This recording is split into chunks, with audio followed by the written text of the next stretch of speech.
ನಾಡಿನ ಸಮಸ್ತ ಜನತೆಗೆ ಎಲ್ರಿಗೂ ನಮಸ್ಕಾರ. ದೀಪಾವಳಿ ಹಬ್ಬದ ಆರ್ಥಿಕ ಶುಭಾಶಯಗಳು.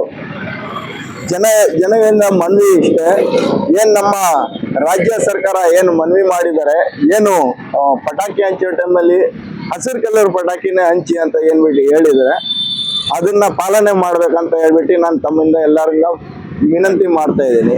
ಹಾಗೆ ನಮ್ಮ ಮಕ್ಕಳ ಕೈಯಲ್ಲಿ ನಾವು ಏನು ಇವತ್ತು ಪಟಾಕಿ ಆರೋ ಟೈಮಲ್ಲಿ ನಾವು ಮಕ್ಕಳು ಮುಂದ್ಗಡೆ ನಿಂತ್ಕೊಂಡಿರ್ತೀವಿ, ಮಕ್ಕಳು ನೋಡಲ್ಲ, ಕಣ್ಣಾರು ನೋಡಲ್ಲ, ಬರ್ತಾರೆ ಒಂದೇ ಸತಿ ಮಧ್ಯಕ್ಕೆ ಬಂದು ನಿಂತ್ಕೊಂಡು ಬಿಡ್ತಾರೆ. ಆ ಟೈಮಲ್ಲಿ ಅನಾಹುತ ಆಗೋಕ್ಕಿಂತ ಕಾಪಾಡಲಿ, ಅನಾಹುತ ಆಗೋಕ್ಕಿಂತ ನೀವು ಆರಾಮಾಗಿ ಸುರಕ್ಷಿತವಾಗಿ ಇರಲಿ ಅಂತ ಹೇಳ್ಬಿಟ್ಟು ನಾನು ಈ ಸಂದರ್ಭದಲ್ಲಿ ಹೇಳ್ತಿದ್ದೀನಿ. ಹಾಗೆ ನಾನು ಕೆಲವು ಮಾಧ್ಯಮಗಳಲ್ಲಿ, ಕೆಲವು ಸೋಷಿಯಲ್ ಮೀಡಿಯಲ್ಲಿ ನಾನು ನೋಡ್ತಾ ಇರ್ತೀನಿ, ಏನ್ ಪಟಾಕಿ ಹಚ್ಚಕ್ಕೋಸ್ಕರ ಮಕ್ಕಳು ಹೋಗ್ಬಿಟ್ಟು ಮನೆ ಒಳಗಡೆ ಹೋಗ್ಬಿಟ್ಟು ಗ್ಯಾಸ್ ಆನ್ ಮಾಡ್ಬಿಡ್ತಾರೆ. ಗ್ಯಾಸ್ ಆನ್ ಮಾಡ್ಬಿಟ್ಟು ಪೇಪರ್ಗೆ ಇದರಿಂದ ಅವರು ಬೆಂಕಿ ಮಾಡ್ಕೊಂಡು ತಗೊಂಡ್ಬಂದು ಪಟಾಕಿ ಹಚ್ಚಿಸ್ತಾರೆ.